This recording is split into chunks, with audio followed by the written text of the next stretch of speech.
If you're someone who watch anime, then you must know about the big three. But if you're someone who has interest in business and finance, then you have to know the other big three: P&L, balance sheet, and cash flow.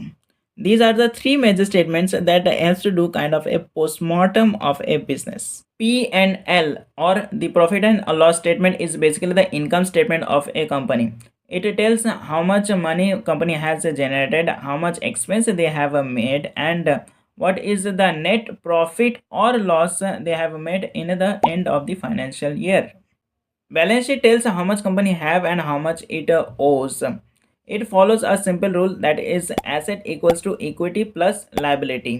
आसान शब्दों में बोले तो equity means owner या share holder के पैसे, liability means उधार के पैसे, और इन दोनों को मिला के जो होते हैं means company property, that is asset. So equity plus liability has to be equal to give a company a clear check. Cash flow statements shows the flow of the cash during that particular financial year. Unlike P&L and balance sheet, it uses cash basis accounting, not accrual accounting, and it tracks three major activities. 1. Operational, कितने में माल बना, कितने में बेचा, and extra कितने खर्चे हुए, so on. 2. Investing, business के अलावा पैसे कहाँ कहाँ इन्वेस्ट हुए एंड कहाँ कहाँ से कितने मिले. 3.